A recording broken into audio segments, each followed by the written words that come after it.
fellow sovereign nodes. Before we get started today, I wanted to make a quick mention about the one-on-one healing sessions that are being offered by members of the decentralized consciousness community.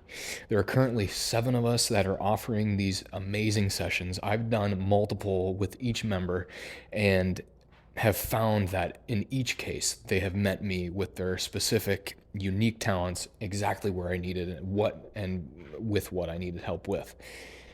If this at all resonates with you, sparks your curiosity, check out bitcoin-consciousness.com/sessions and reach out to one of us. Thanks for listening and enjoy this episode.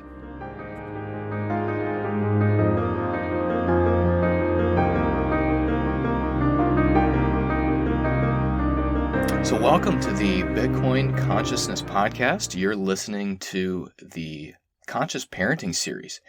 And this week, my guest is Sarah Quartrup. Sarah, how are you doing today? I'm great, thanks. I think I'll maybe start the audience off with kind of just giving a brief introduction to how we met. And it was through our, to use a kind of a Bitcoiner term, it was through our fiat work. Through my business and through your work at a Montessori school. And I was calling up schools to have them test out a product, and you and I just started talking immediately about Montessori, and we started talking a lot about really kind of the fundamental underpinnings of how children learn, and kind of like how we don't give them enough credit as individuals and human beings.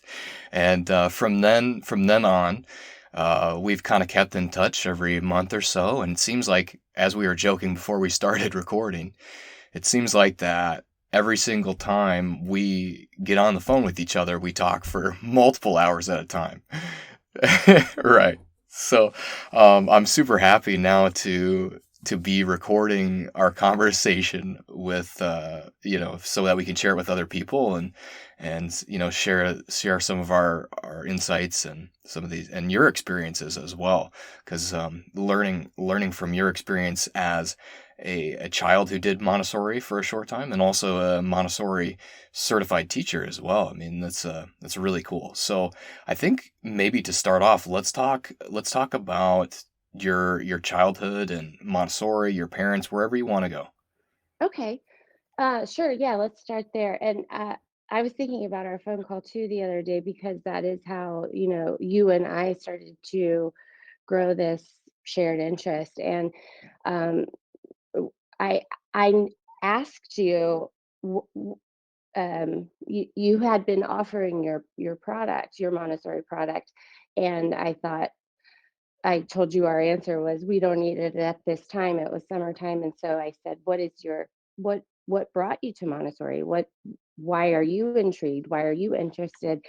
And that's how this conversation got started. I shared my experience with it, which was that I went to a Montessori school when I was a little girl, and I don't have vivid memories of it. I think I was about 18 months old until 5-ish, and then went to public school in elementary school in Texas, and then also middle school. When I got to ninth and 10th grade high school grades in Texas still, I had found a boarding school in Tennessee through a summer camp friend of mine, um, that was a lot smaller. And I begged and pleaded and sometimes fought my parents to please send me there instead of going to this public school in Texas, because I don't know if I really fully put my finger on it at the time, but it was too large of a school, and I did not feel I needed to do much work in the class. I was bored. I could have copied anybody's information to my left or right, and the rest of the time been social if I wanted. Hmm. And I thought that was, I was rolling my eyes. What was the point? Why was I there? I was Hmm. insignificant, it felt. And then I did convince my parents, and I was lucky enough to be able to go to this other type of school, which was a lot smaller. I felt immediately on the first day of school I overshot the landing and had put myself in this very small school where all the students were very smart and I wasn't going to fit in. But Right. it was the best thing I ever did for myself. It challenged me, but I was capable of it. And I do look back at that time and attribute Montessori to the to that decision and to that kind of standing up for myself, even though it was subconscious at the time. And I returned back to Montessori when I was 25. I think I was right at 25 when I was hired at a Montessori school in Texas. I had had childcare experiences before. I'd been a summer camp counselor. I worked on Carnival Cruise Lines. I had babysat, worked at like the YMCA, real generic, traditional type childcare. So I wasn't certified yet, but I was in a toddler classroom, which is 18 months to 3.5 years of age. And the lead teacher was certified. And so I followed her guide and I watched over the year and reached out to colleagues that were more experienced than me to get some help about, what was this philosophy and method and approach. And I'm still learning. That was 18 years ago, and so I'm still learning today how to adapt the philosophy as needed. And it's all based on each individual's needs. So that's what's cool about it. It recognizes diversity, it values diversity, appreciates individuality. And so um, in that year in the toddler classroom, I started to watch these children and they're learning these basics with their fingers, like fine motor skill development, etc. And a light bulb went off in my head that I was still doing a lot of the techniques that these children were learning and that we were helping them with. And I thought, "Oh my goodness, Montessori the philosophies never left me ever, Hmm. my whole life. That's incredible." And so Hmm. then I became certified and it's a 2-year certification process and I learned more about it. And I have to say, Maria Montessori, well done. Like she really tapped into a good foundation. And especially if applied at any age is beneficial, but especially if applied between ages from birth to age 6 or 7, Hmm. that's a very um, foundational um, part of the human development. And I have to say, being exposed to it and returning back to it and understanding what it did do for me, um, it was a huge blessing, so I feel very fortunate. In addition, I had very supportive and loving family, so I had the combo of both. But Hmm. I've been thinking about,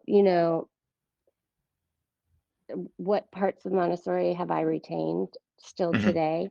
Hmm. Um, some of the basic ones have been, I'm independent, always been confident about my independence, figuring things out for myself. I do attribute some of that just to me, just to my personality, but also Hmm. to the philosophy. And my hand-eye coordination is impeccable. My awareness of my body is very conscious. I feel that that is due to Montessori, and also the biggest piece has been the sensorial learning part of it. Hmm. It's a hands-on approach. So Hmm. I was learning math through my senses, through multiple senses, my touch, Hmm. the weight of things. I was learning all of my lessons in that way, and I was learning a holistic approach. I was learning about how to deal with challenging social situations if those arose. Usually social comes in that second plane of development. So after age 6, they start to have friends and realize it's not just them, there's other people around Hmm. children. And Yeah.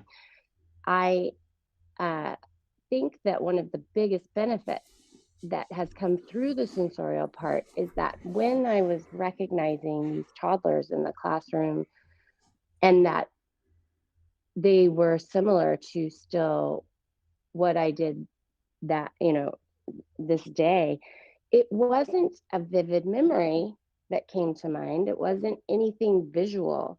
It was it was tectoral. I felt it Mhm. in a an emotional way, but also in my body. So Mhm. there's a Mhm. memory there. I think Yeah. that Maria Montessori really tapped Right. into. Maybe she was the first female physician in Italy in the early 1900s when she had developed this philosophy, and so she fully understood the um, the human development and the human body, and she was in cahoots.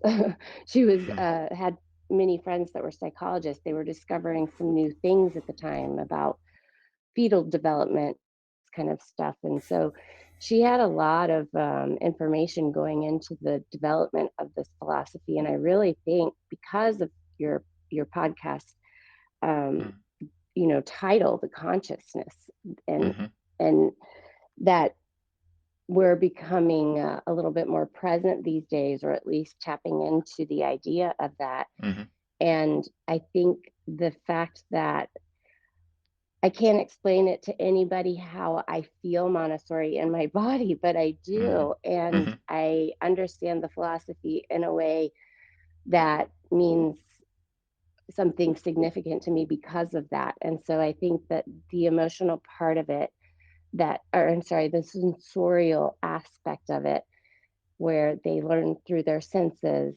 really is part of why it's such a great foundation between ages 0 to 6. And I thought that was a big takeaway.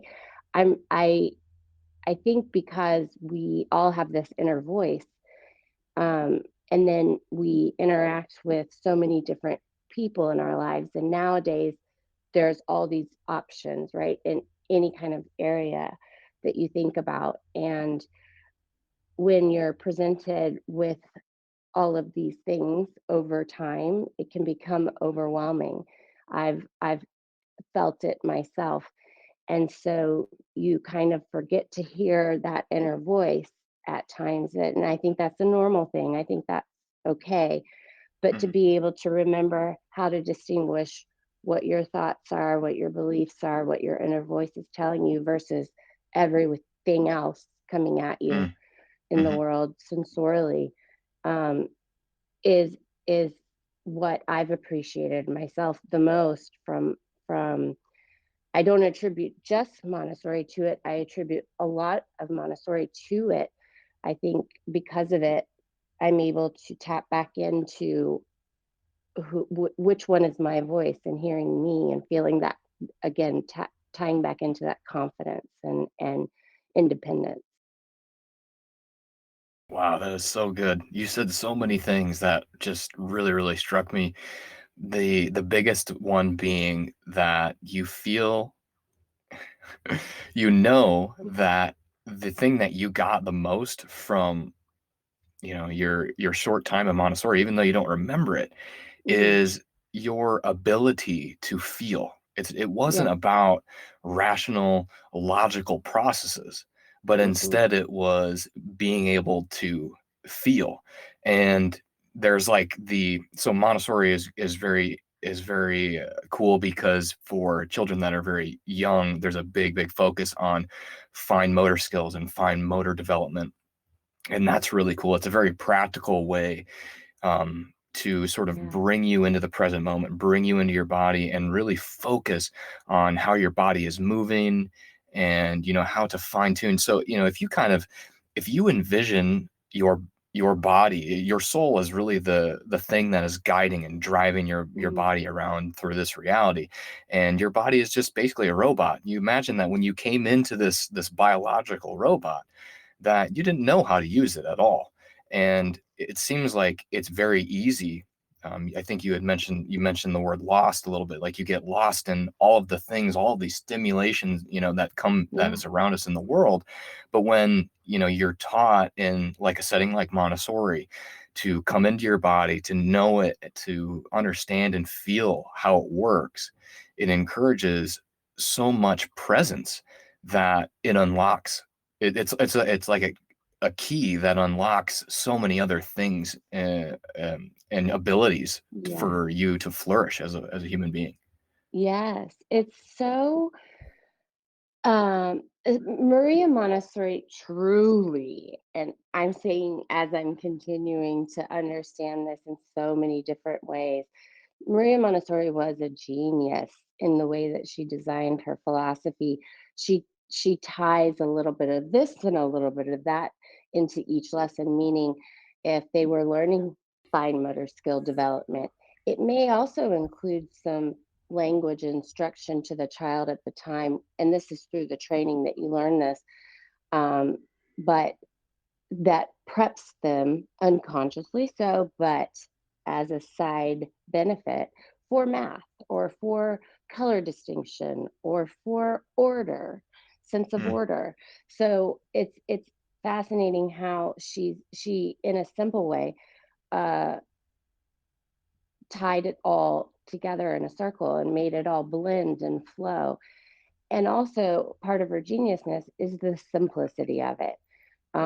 Less is more kind of thing in Montessori. You present a lesson to a child a little bit more through showing them yourself and using only the necessary vocabulary, um, mm. and not too many words. Like you and I's conversation, Caleb would not go over well with a child we were trying to teach. Um, Right. but uh, then allowing them essentially kind of, and then stepping back and allowing the child to experience it themselves, because you'll notice, I'm sure uh, Caleb, you have a young child, Mhm, and I'm sure you've noticed that when you show him how to do something, he probably wants to run along and do it with you now. mhm, And when you tell a child with your words how to do something, that they're just going to watch your mouth. mhm, So they don't understand the words that we're using all the time. And so they're unnecessary to bog them down with. But yes, it's that when you do it in this fashion, when you present a lesson, and role model with mhm, your movements and uh, keep it at a good pace, keep it at mhm, a slow, um, easy pace for the child to observe. Um, they they feel it in their mm, learning. They don't just mhm, hear your words, and literally they don't even hear your words anyway at that age. They're going to do what they want to do. mhm, But they want to try it themselves, and so then when they go to practice it, and if they need help here and there, you can step in and give them a little pointer and help them figure it out and problem solve. But basically, they practice it on their own and learn through their mistakes. And they do. It's not just, you know, you have to be a little patient and see kind of if there's a little tweak here and there that you might have mhm, to adjust to make it work best for that child, mhm, specifically. But they really feel out the lesson. And so in math, for example, when they're learning unit one, they're learning about number one versus 100 or versus 1,000. And this would mm, be a little bit older, maybe 6, 7, 8 year old. But they feel the materials that are used are quality materials. Maria Montessori designed glass beads on, and she would string 10 of them together to make a 10 bar and create 100 square. And so they would feel the difference in the weight. And so mm, I think that all of that is so very important, because you're right. When we're born into our body, when we come into this world, we come into uh, this human physical body, and mhm, it's not fully developed. We still need our parents' help to eat, and depending on the child, maybe sometimes even to breathe in the beginning. And so Hmm. we're still developing a lot of the physical human body parts that keep us alive. But we are born, I think, with this inner soul, at, and it's guiding us through our emotions. When Hmm. we cry, we're unhappy, we don't like that. When we're happy, we smile, we like that. Hmm. And that's something we always have from the beginning. And so to remember that that is guiding us in life, and that the Hmm. sensorial part of learning I just think that was the most genius part of her philosophy, was including that sensorial tactorial part of the learning. Yeah, I'm trying to think of a quote that in my high school there was above the shop door, and it was I think it was I hear, I listen, I read, I read, I memorize or something like that. And then Uh-huh. the last phrase was I do, I understand.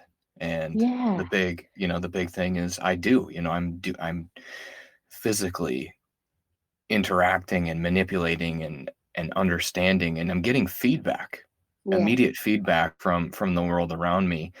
And consequence. It's sort of like, I do A and B happens. I do A and C, Hmm. and B turns into something completely different. And yeah, and it's really amazing as as a child of a toddler to notice how when I can be present with him Hmm. and be patient with him and use a lot of these sort of tactics where I can kind of teach him through example. And Hmm. like if he's like the other day we were playing with some Legos and something had came apart, and he needed some help putting it back together.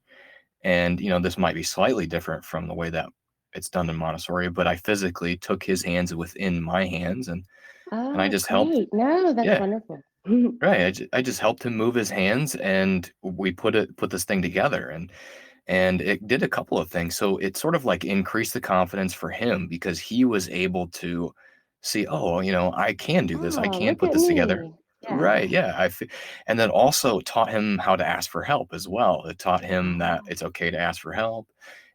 My dad is here to support me, to comfort me, and to help me through, through these things. And so I think that what happens as we kind of grow up, we are if we have this belief that everybody around you isn't not everybody around you is here to judge you or to put you down, but instead you can be used for your support. It gives you so much more confidence in the world Oh, and in yes. life.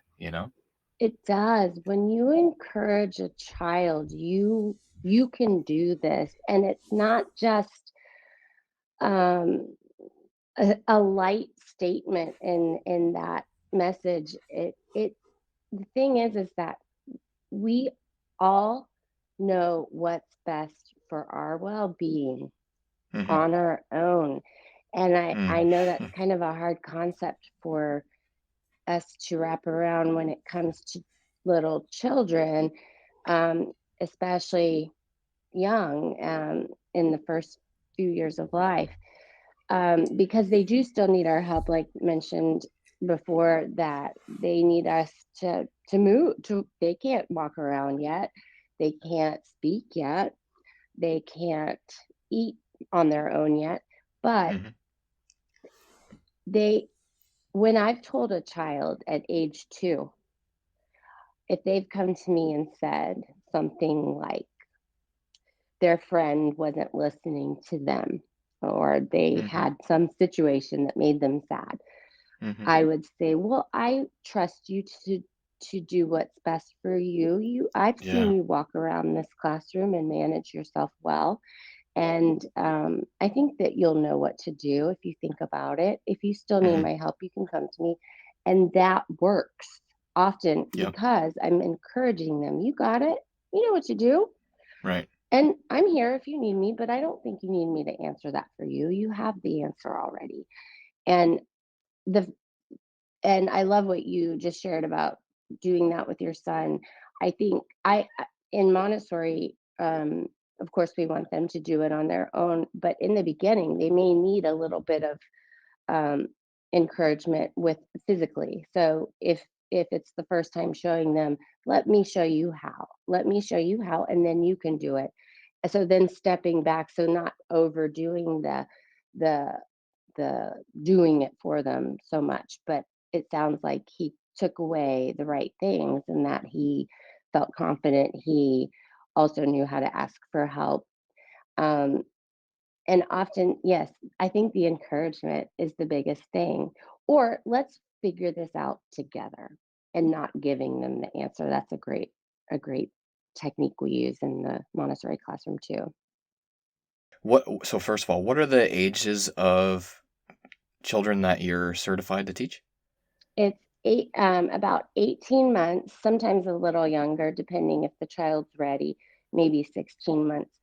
Um, Wow. at least from the class, at least from the schools I've worked in, that's how the age group was um, managed. It was 18 months to 3 years of age, and that's give or take a little on each end because it's based on the child's readiness. So it's early childhood is the certification that I received from AMS, American Montessori Society. I'm sorry. I just totally gave you the wrong information. So 18 months to 3 years of age is Yep. toddler. That Mhm. was the toddler age group. What I'm certified for is ages 3 to 6. Now, in my certification process, Okay. and that's the early childhood certification I mentioned, the early childhood certification, part of the learning includes the younger years and a little bit of the older past age 6 in case you have a student that you need to adjust to on on each end. So if we had a child that came into our classroom at age 2.5 because they were very smart, or they were picking up things easily, but maybe their physical developments were a little bit more 2.5 appropriate, we would need to know the understanding of both, the range in there. So the official age range that I'm certified to teach is 3 to 6. Okay. Very cool. So first of all, what is it that you are teaching kids about emotions?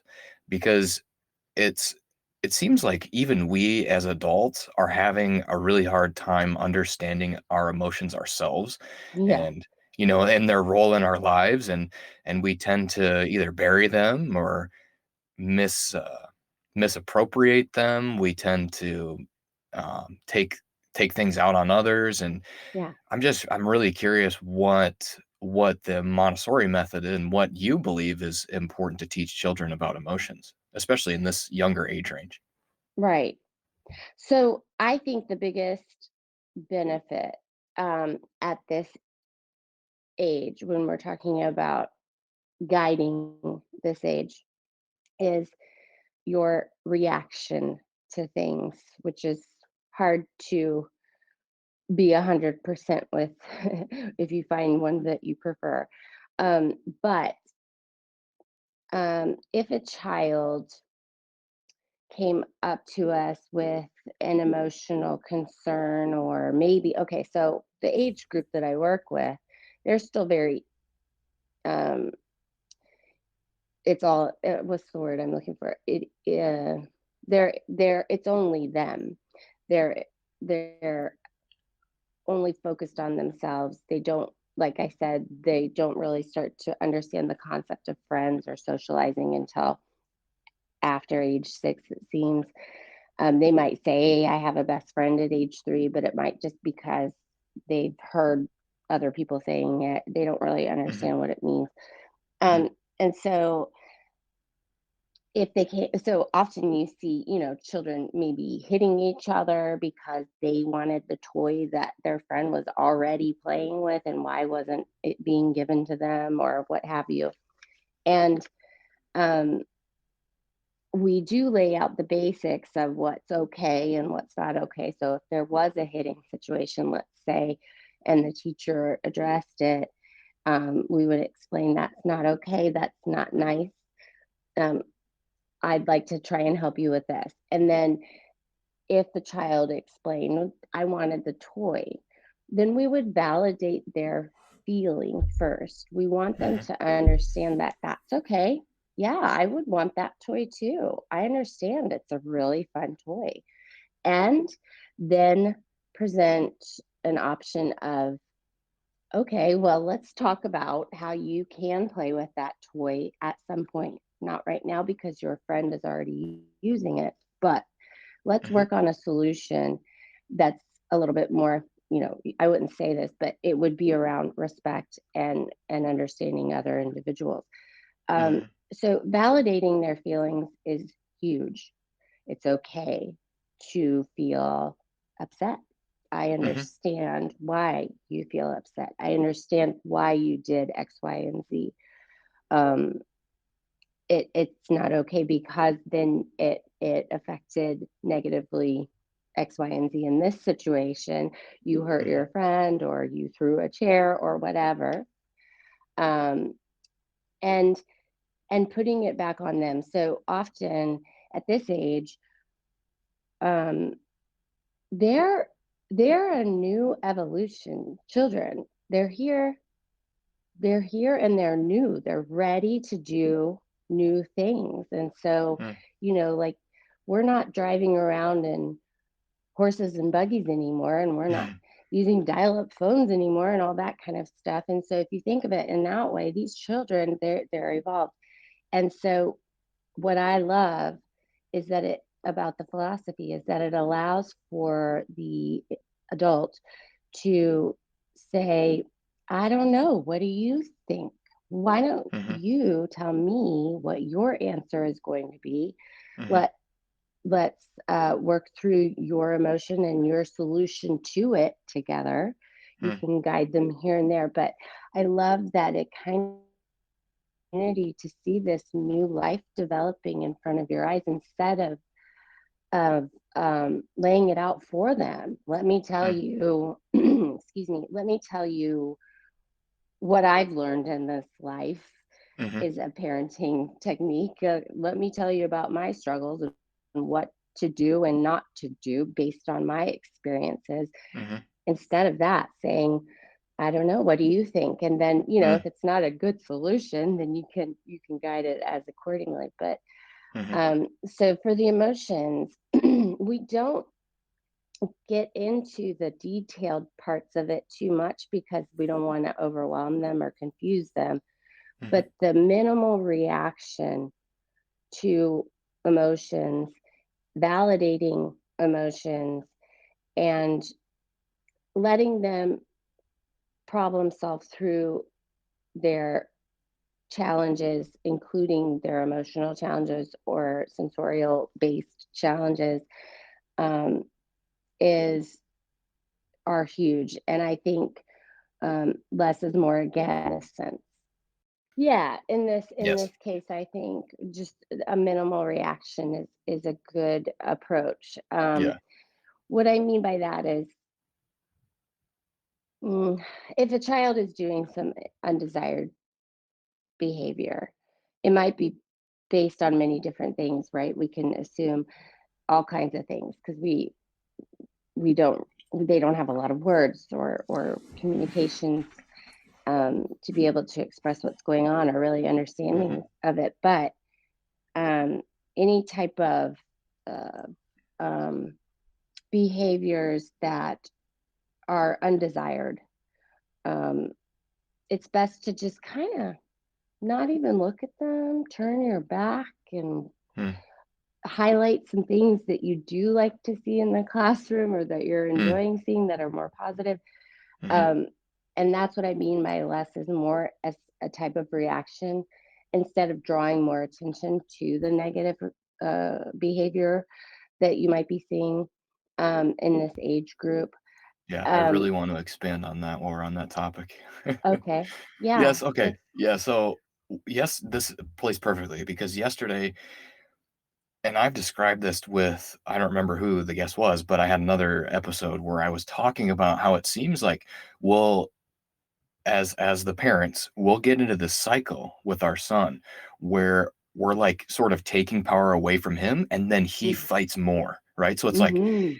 you take power away, he fights more. We take more power away, he continues fighting more. And it just like Hmm. becomes this cycle where it's Hmm. almost like you sort of disrespected his power so much that Yes. he will lash out in any way possible. And Yep. this was kind of happening to us last night where it was just like he had gotten actually, and instead of saying he had gotten into this mood, it's we collectively got into Yeah. this kind of like almost like I'm envisioning it like, you're circling a drain. You just get closer and closer to the drain with this That's a negativity, good Right. visualization. Yeah. Yeah. And he was running around. We were outside and he was running around. He wanted to grab these rocks that were in like a little natural gas fire pit. And we're like, no, you can't. You have to leave those alone. And at a certain, he's just doing all these behaviors one after another. That's like, and it just keeps irking us more and more and more. So I'm curious what, like, I really want you to expand more on that. Yeah. Because when he's running around, doing all these things and he's, for lack of a better term, kind of being a little terror. It's like, what, Yeah. how am I supposed to handle this as a parent? Okay. Yeah, that's a great question. I'm glad you're asking because it does put you in a cycle and it kind of makes you feel like you have no control as well as him.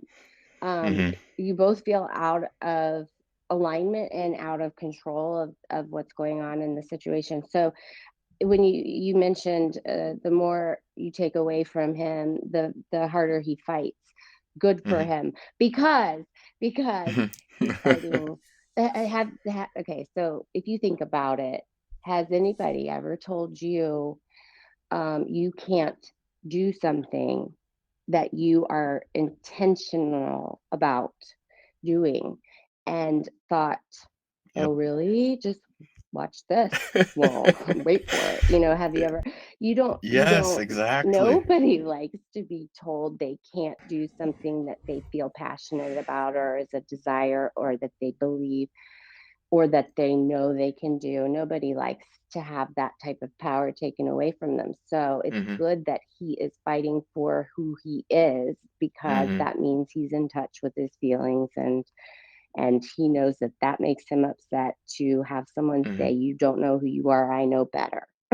Yeah, yeah. That's essentially, I think, might be what's going on for a child in this situation, even though Mhm, it's not it doesn't manifest itself in such a way. It seems more childish to um, to to see what's actually being manifested. Now, you said you were outside and he was wanting to pick up some rocks and maybe and that wasn't okay. So mhm, in a situation like that where they keep doing it intentionally so and you feel like they're doing it to really make you mad or whatever, Yeah. what we do in the classroom is we put it back on the child. So we'll say um, we might mention once, maybe twice, depending on uh, whatever the management of the teachers has been decided on at the time, or parents, or what have you. But we might say, those rocks are too hot, or whatever the safety part of it was, and so we can't touch those. You might get hurt um, if they try it again. Um, and then they get to that third time, let's say, and you really have to stick to your consistency here because they Mhm, understand if you say, "I'm going to tell you this once, and then next time we're going inside," or what have you, you don't, and you keep saying that over and over again, I'm going to give you Mhm. another chance. Okay, the next time is the last time. They get there. They know they can continue getting away with it if you're not Right. consistent. So consistency is important, but also I one thing that we put back on the child is okay, and then going over to get his hand, physically saying, you're not showing me that you're able to control your body at this time, Mhm. and so we'll go inside and I'll help you control your body for a little bit until Mhm. you're ready to try it again. We'll try it again though, and they'll still be upset, Mhm. but what you're doing is saying that's the consequence, and it's not you giving them the consequence, it's because of Mhm. them. If they Mhm. continue to say, but I want to go outside, Mhm. we'll try it again. I'm so excited that you love to be outside. Mhm. When we're out there, we can't touch those rocks though. And so Mhm. when you're ready to try that again, we can see if you do a better job of the circumstances outside or controlling your body outside Yeah. and put it back on him. Then it's then he doesn't associate being upset with you or testing you Yeah. because it's his own consequence. Does that make sense? Oh, yeah. No, I really love this approach. Um, I think that really in an ideal world, we would we would have a conversation with the child and we would say, "Hey, I understand that you're probably not feeling respected right now. I understand that you're feeling Mm, powerless and that you're like, because again, I know that in these situations where we're circling the drain together, that the two of us together, we both feel like we're losing power and we're fighting for it more and more and more. And if I could explain that to him and sort of take a step back with him together, um, then I think that would be really the ideal opportunity for us to, you know, reconnect with ourselves, to regain our presence, to take back our breath, and and to gain our power back that we've been taking from each other. But with a toddler, it's a little bit different because you need like some sort of practical steps because yeah. if you, like, for instance, with the hot rocks, it's like, I cannot let you go and take those rocks if you're gonna hurt Right. yourself, you know? Right. Yeah. And if he keeps going on these, on, like, this power grab binge, he's gonna run out into the street and just do all these things that it's just not physically safe for you. So, Yes. I think this is an interesting way to basically, be like, I'm sorry, I have to set a boundary here to keep you physically safe. Hmm. And we'll try again later. I'm not permanently taking this power away from you. I'm just Right. we're gonna move ourselves, we're gonna remove ourselves from the situation. And because I want to keep you safe, Hmm. and then we'll try it again. And what I have found is in those times where you just that's a big thing is you just redirect. You redirect, Yes. and then you say, yes, we can move back to this thing later. So that works Hmm. really well for kids that are my age, that are in their toddler years and super young. So now, Yeah. beyond that, I want to talk a little about, because I know that there are many parents in the audience that either have kids in their teenage years or maybe their kids have Mm. moved out, and so they've seen their kids, go through all kinds of stuff. Yeah. And so I want to go maybe through some examples of, like, maybe let's as like a teenager who is acting out and sort of in this kind of power grab. It's kind of a similar thing, like, the It ideal is. I think the ideal would be to sit with them and explain, clearly something is off and we need to reconnect with ourselves. I think that is possible, but also when you're in that situation, you also sometimes want to be very stubborn and you wanna fight against that. So Hmm. I'm just curious what you think about that. Yeah. The adolescent years are fascinating to me myself. I'm not certified in the Montessori, but I do have experience working with that age group in um, the years of working in a Montessori school in Texas.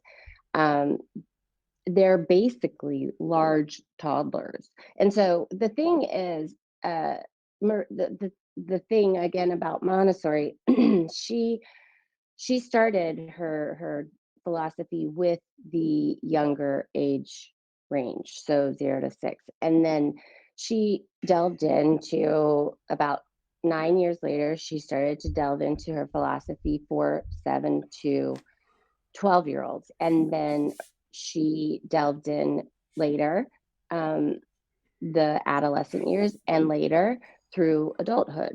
So it was an ever growing thing. It was fascinating to see how fast it grew too. But Mm, what she was able to bring into the philosophy that most educational reforms we have now don't is what's going on in the body developmentally. And mm, so when a child is born 0 to 6, their prefrontal lobe there is mm, developing, the largest part of their brain. And then it shifts to more of that social and part. And then when they return back to adolescence, there's another part of their prefrontal cortex that's developing. I can't remember the specifics, but in general, they kind of go back to a part of that development. And so that's why they resemble large toddlers, because they kind of have these emotions, more words, more experiences, and it can be a confusing time. Um, with and so for that age group, if they're in a Montessori school, um, but it doesn't have to just be in if they're in a Montessori school, but they are figuring out the world a little bit more. They're asking bigger questions. They're figuring out who to trust and what to mhm, believe and all this kind of stuff. Um, and so physical and practical and experiences are important for them at that age. So I know that a lot of the middle schools included in a Montessori school, um, and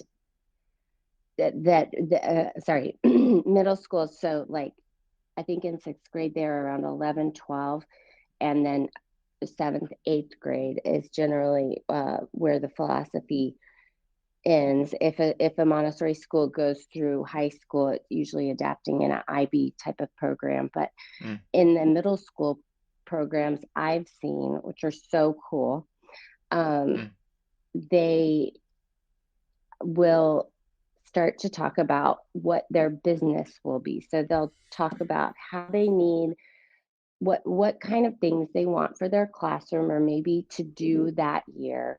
How can we achieve this? mm, We need to make money. How can we make money? And a mm, lot of them start a business. And the mm, businesses I've seen have been taking care of chickens and making profit off the eggs that they produce, mm, beekeeping, so selling the honey, mm, and et cetera, et cetera. Sometimes they make crafts and they sell those. mhm, But the vastness of what goes into that. So they talk about, um, okay, so how do we take care of chickens? Well, we need a fence, we need a coop, and they build all of this. So mhm, it's a lot of them physically being mm, involved with these bigger ideas. mm, And that is part of the philosophy because they need something physical at mm, that age to use their body, and maybe like going to work at a barn or something, something like that mhm, is good for that age. And so I know regardless, I think adolescent age is going to include a lot of those confusing times and those emotions. Um, but but I think those types of activities, those physical things, and kind of bigger idea projects really help to manage it. And then also being honest with your children. mm, So they're going to ask you these harder questions, and sometimes we like to, or we think, I don't want to tell you the real answer to that because it's a really bad answer. It's a really you're not Mm-hmm. it's not a fun answer. It's not a happy Right. answer or something, but Mm-hmm. to give them the basics of the honesty in the answer, I think is important too, because they are testing to see who they can trust, and Right. they they appreciate someone that they know they can rely on. Mm-hmm. Did Yeah. that So answer? the oh yeah, totally. So you're the two big things when it comes to, sort of the young adult. And I think, again, I don't want to say this is exclusive, but just kind of summarizing your answer is honesty, Mm, and again, treating them with the respect that they are a human being. They're sort of an equal. And I mean, yes, they are an equal.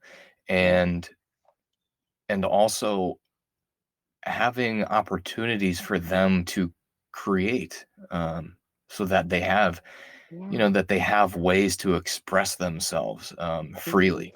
And Montessori does that, through, entrepreneurship type of projects, which I think is really cool. I think that we we as human beings are basically designed to be very entrepreneurial. I think that the human spirit, the oneness of human spirit is really designed to serve itself. And Yes. when we connect with one another more, and connect with ourselves more, and follow our inner guidance and create from our inner selves and just do things out of interest, curiosity, passion, we create value for other people. That's And right. right, and that's really what I think what is so cool, about this philosophy is they're at its core is it's really respecting, the oneness of humanity, and this idea of, do what you want to do and explore, Hmm. Yeah. love to learn. Yeah. That's one of the big things. It's just like it's not it's not learning specific things. It's not memorizing Mm-mm. specific facts or anything like this. No, it's actually learning how to learn. And Hmm. it actually, you kind of got into the biology of, kids when they were in their 0 to 6, and then they moved on from there.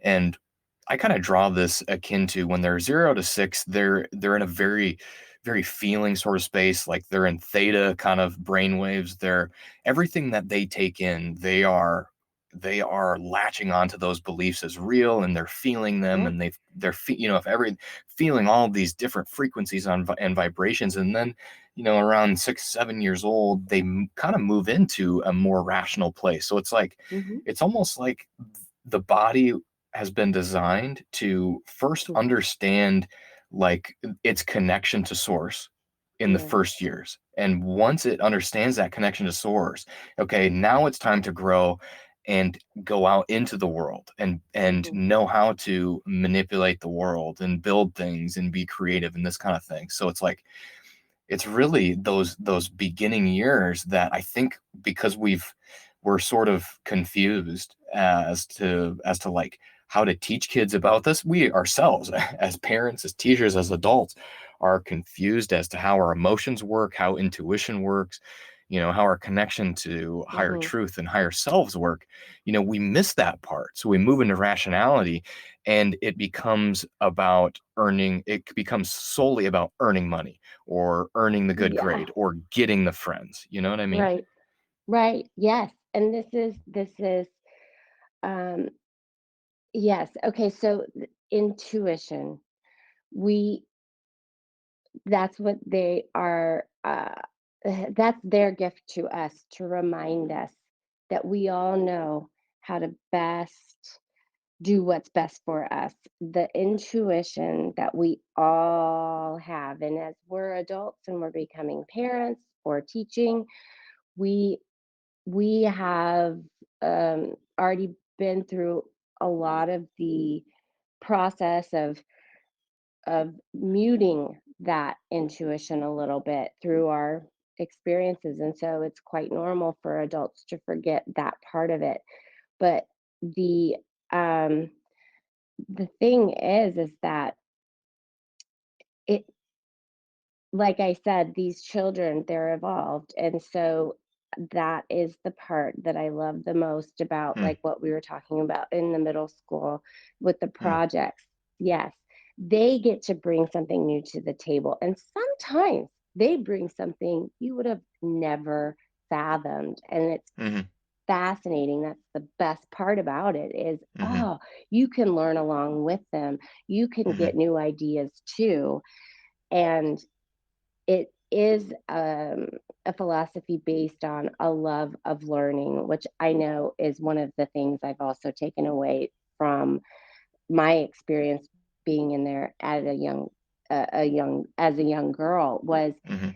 is that I love learning new things. When I find that I'm uh, not having enough motivation or I feel uninspired, it's because I'm bored and I'm ready for something new, something new. Something new is a big thing to highlight in this part of it because the children, they're something new and they're here to bring something new to the table in general.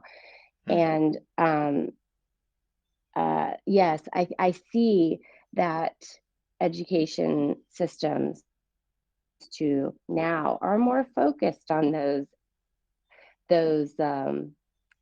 those products, those numbers that the manifestations of how many students did you have in your school district that went to college? How yeah, many right, graduated and went to college? How many, what's your percentage in this and that and this and that? right, And right. what that what that is to me is fascinating because we box these children in a room based on their age alone. Say because Mhm, you're 8 years old, you're going to be learning this, and this year. mhm, And then when you're 9, you're going to be learning this, and this, and that's the goal. It's not based ever on where we've evolved to or what that individual person is. So I know that when we all come into this world, even watching children develop into age 1, I see children taking on skills, interests, and that are different from one another. I'm sure mm, when Caleb, when you have your second child, you're going to see differences between the two of them, and the it and that is fascinating to me. So I know mm, that for myself, language came easier for me, and math did mm, not. mhm, And when I went to public school in second grade, I remember feeling like I might not be so smart, like I might mhm, be behind, like I might be right, slow, like there was something maybe wrong with me, not on a high right, level. I just remember right. this for the first time in my Mhm, experience being compared to yeah, others in the math class. yep. Comparison, And that's a big word. Yep. compared, yes. And so the uh and then so the educational systems that we have, we put these children in a room, make them Mhm, sit all day, which is mhm, weird. Like right, nobody wants to be sitting all day and have to right, maybe not go to the bathroom when they want to or what have you. right. Yeah. Listening to a teacher speak and talk about things, not show them things, but talk about things or show them a video of things at times, um, of what they should be learning. I zoned out all the time in that way. And we're Mhm, preparing them, I'm using heavy quotes around this, we're mhm, preparing them for the world, to be prepared for the world by keeping them away from the world, by boxing them mhm, up in a classroom and telling them what they should know. right, And I think that it's gotten so far from what education should be about. And right, it should be to spark a love of learning in the right, child and let them show us what their life is going to develop right. into, with some guidance here and there. It's not so it's funny because I've been asking people, um, ever since I've grown into the adult part of my experience with Montessori, that do they know what a Montessori school is? And um, I've I've not found many who truly do know. It's rare, actually, for me to Mhm. find people who truly do know what the philosophy is. Most people either have Mhm. not heard of it or think based it's a religious based school. It's not, or Mhm. that it's for children who have learning challenges. Um, Mhm. and nobody seems to understand that it is an individualistic approach to Right. prepare children to confidently face the unknown. And that's what traditional education, we don't know what their future is going to be like. We're not going to Mhm. be around for it either. Mm. So, how Mhm. can we accurately prepare a child to face the world, a world yet unknown, um, when when we're approaching it in this sense? And I have to say, a lot of it's in one ear out the other just to make the grade. It's rote memorization, Mhm. and that is not effective and it's not sustainable. Mhm. And it doesn't capture the interest of any child either, or most children. Mhm. Some people do quite well in that system. So I don't mean to be putting it down. I just don't think that Mhm. it allows for a lot of people to Mhm. feel like they are valued as themselves, and it can Mhm. actually encourage quite the opposite, which is um, to feel like they're compared and against they're compared with their peers, and what we highlight some and not others. And why is that? Why are we why why do some people seem like they're the better students and some not so much? And Mhm. I think it's not effective towards a real education and towards learning. I think it deters learning, actually, in Right. some.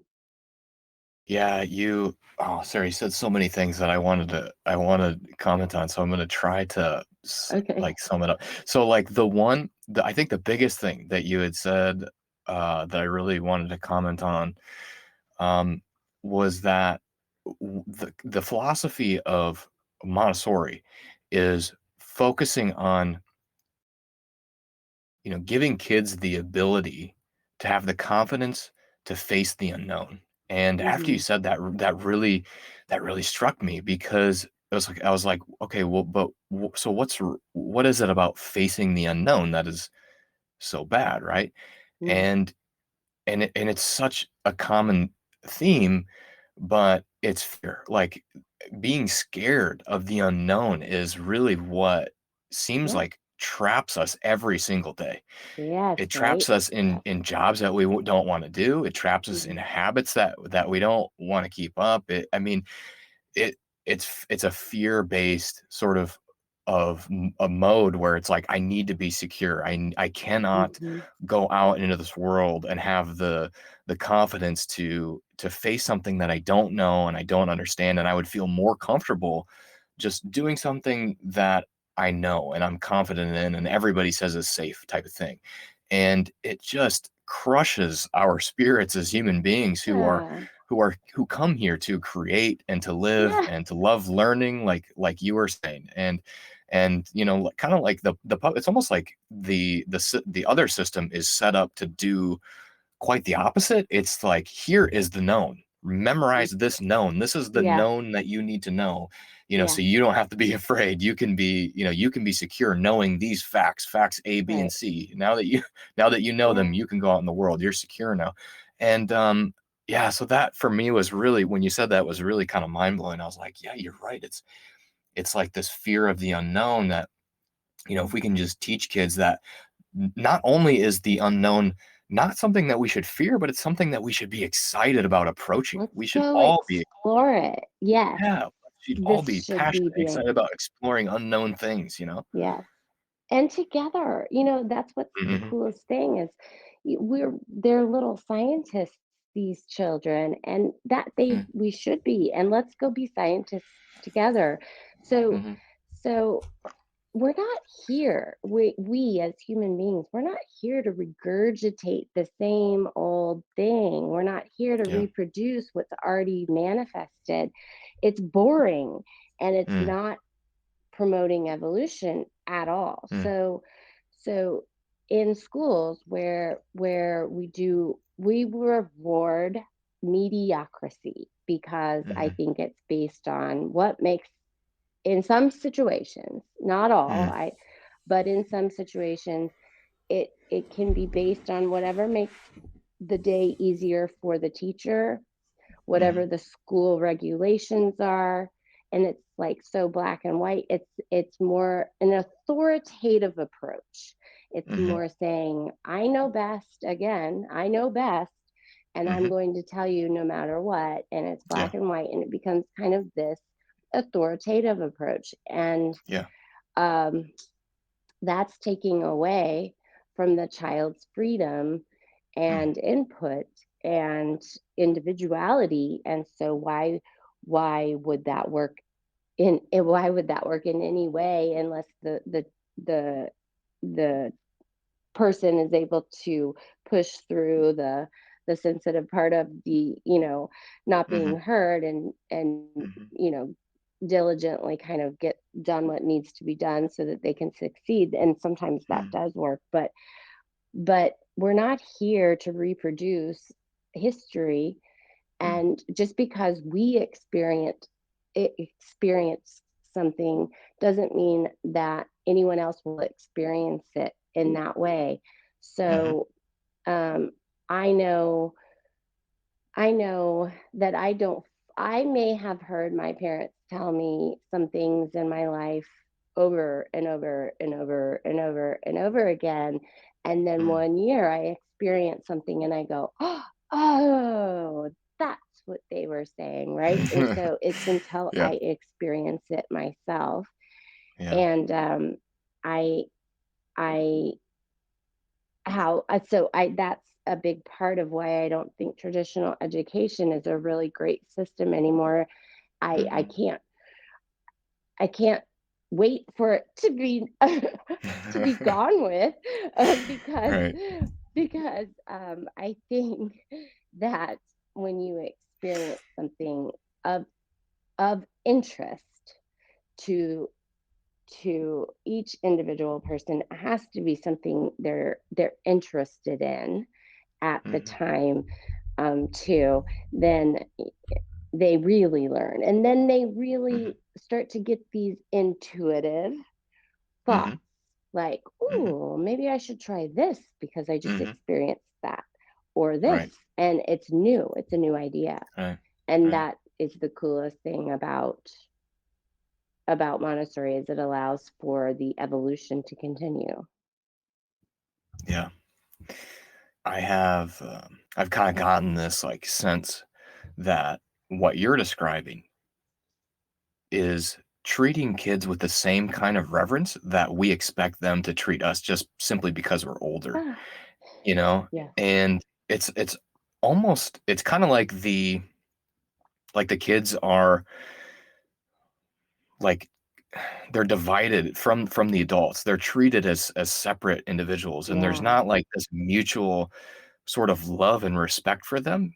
Um, I think that it's yeah, it's so much about, "Okay, you're a child, so you don't know, and I know better than you," and Yeah. this kind of and what you're describing is amazing because it's really respecting the children as like, "Okay, you are the fresh perspective on this world, and we respect Hmm. your fresh perspective, and we Yeah. have wisdom to help guide you to, some of the lessons and teachings that we have. However, we are relying on your fresh perspective to help us evolve and grow together." And Hmm. and I think And that's that's what makes learning fun, when you yes, approach it in that way. totally. I mean, that's like the true essence of innovation is Mm. just getting somebody who has never really identified with this problem because that's what we do. It seems like is we collectively we do this individually. we identify with things in our lives, and then those become our reality, and then we can't change them. But then, Mhm. these kids come into this world, and they haven't been on the physical plane for very long, Mhm. and they're able to think through and be like, well, envision it like this, and it can sound Mhm. so crazy at times, like Mhm. you had mentioned, going from a horse and buggy to a car that Yeah. drives itself. Like, imagine how crazy that would have sounded to Yes. those people back then. And it's actually similar. That's actually a great plug for Bitcoin too, because Bitcoin is treated very similarly. That people don't, it is such a completely different concept that what we're used to, that people think they're just that we're crazy when we say that it could Mhm. be a tool to solve so many problems Yeah. that we see today. So anyway, that's it's really, yeah, really amazing. Sarah, as we start kind of winding down here, Mhm. I kind of want to ask, like, I didn't, I purposely, I thought about sending you this question before our interview Mhm. so you could think about it a little bit, but I was like, no, maybe I'll just put her on the spot. So Oh, good. Let's the hear the it. question that I ask everybody, actually, you've heard my my first interview, so I you kind of did. probably have a little bit of an inkling, which is what, as thus far as being a parent, and I know you don't have kids of your own, but as being a teacher of many, many children Yeah. for many years, what would you say has been the greatest lesson that the kids have taught you? Um, okay, give me a second. Let me think about this. Yeah, no, it's all good. Take your time. Um, the greatest lesson that the children have taught me, uh, hands down, it's um, remembering about the joyful things in life. Mm, So they they bring me so much happiness because they're so excited. They're so mm, excited about life and they're mm, fully present, mm, especially those younger years. They're absorbing everything and it's the sensitivities they must have to everything coming in, all the colors, all the sounds, all the feelings of mm, hot and cold and what have you. It's all like um, invigorating. And when we were talking earlier, I think we said, or I said something about the newness of things. I'm bored, mm, and when I find something new that I'm interested in, then I find the energy coming back, and I feel a little bit more alive then. And so I see this in the children. They're alive. They have so much energy. They're moving at the speed of life, and so they bring me joy and remember help me to remember that life is supposed to be good.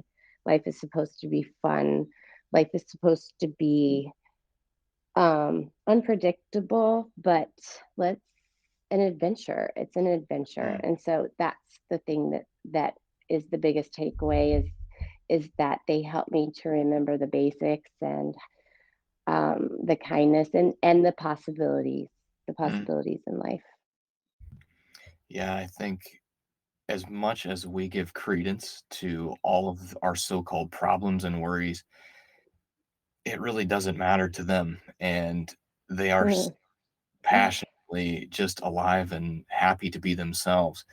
And Yeah, I think while maybe the practical people out there will say, "Well, yeah, but they're able to do that because, we're solving all the problems and doing all the worrying." And I I just don't believe that to be true myself. yeah, I don't Ever either. since sort of like even just turning off the news, we think that it's Yeah, important to follow all these world events and all this kind of stuff, and be afraid of all these unknowns.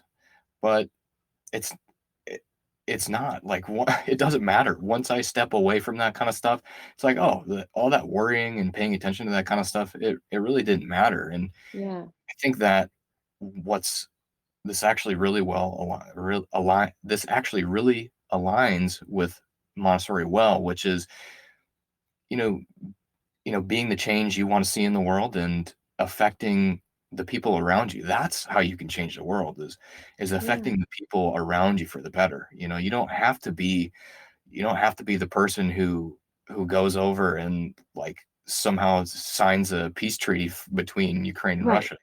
It's Right. about creating peace and joy and happiness Yes. Yeah, and the helping your basic. community flourish, and close. Yes. I totally agree. And the part about the news, I did the same. I turned it down at some point because it was too negative for me personally. Now, what one thing that came about in 2020 for me was, um, why am I asking my dad what his opinion is about all this stuff? Why don't I have Yeah. my own opinion? I was never interested in history or politics up until that Right. point, Right. outside of what I needed to know for school. Mm. And um, in that year, I thought I should I should stop asking other people their thoughts and going with that. I don't even know if Mm. I agree with that. And so I started Right. to research my own, and I developed my own opinion, and that was all I needed. But when we start to listen to like people on the news or social media or other people, just other people's Mm. words and opinions, we're taking their ideas and their beliefs, or what they're telling us their ideas and beliefs are, for face value and running Mm. with it. Why? Mhm. Why aren't Right. we exploring it a little bit more for Mm. ourselves? Right. Um, Exactly. and so I, um, oh, I may have lost my train of thought there, but I think that No, it's all good. it's it's good to I think it's good to remember, if you have a little something inside you that goes, "Mm," a red flag, let's Mhm. say, if you have something that doesn't seem so right, or I don't feel that scared about it, even though they're telling me to run and Mhm. duck for cover or whatever it Right. is, Right. listen to that. Don't Mhm. ignore it. Don't push it down. Be aware of that Mhm. always, I think is important. Yeah. And then go kind of figure out a little bit more yourself and see. Sometimes Right. it may align with what they're saying, and sometimes you may go, I don't think so, buddy. And then you stop listening to that. But Right. I think it's always important to remember that little feeling we have, and sometimes it can be so subtle as an adult. Um, Right. that little feeling, that instinct that we have, Mhm. it's there for you Mm. only, for us only. Each of our intuitions is ours, Mm. and it's to guide Mm. us, and it's got to guide us towards our well-being, and Mhm. should never be something, we encourage anyone to not feel or hear for themselves. Beautifully said. Yeah, that's a great, great place, I think, to end it. So Yes. before we stop today, Sarah, let's let people know how they can get in touch with you. Do you have an email address that you'd like to give out or something? Uh, Uh, yes, I would be more than happy to share my email address, and I I'm more than happy to answer anyone's parenting questions. I One of my jobs at the schools that I've worked at was assistant director. I've had all the jobs in the school now, and I mhm. gave tours often to families coming in, and I would get all kind. I got a lot of answering questions about Montessori, and I would get challenging questions. Um, but I have had so much experience with it now, and I believe in it so much now, and I passionate about it. And so it brings me joy to help clear up any confusion or answer any kind of challenging questions, even concerning ones like Mm. about the philosophy itself. Mm. Happy to answer any kind of questions in that sense. Um, I think my main address includes my last name, which is very uh, scary to spell. Sure. I can put it in the I'll put it in the episode description so they'll have it if they want to. They just gotta pull the Although description I down. might So give them, I started a new email, and so Sure. I'll do this one. It's IRB as in boy, S as in Sam, M as in Mary, Q as in quarter, 23 at gmail.com. Awesome. Yeah. So if anybody feels like reaching out to Sarah about anything Montessori, conscious parenting, any of that kind of stuff, she is so passionate about our kids and helping to raise their consciousness. And Sarah, I'm so happy that you were able to come on and we were able to have another one of these amazing conversations and to be Yes, able to share thank it with you. other people. So thank you so much for your time today. Thank you. I really appreciate it. And I'm so happy to have had the conversation again. Let's continue, Caleb. I'd be Yeah, be happy absolutely. to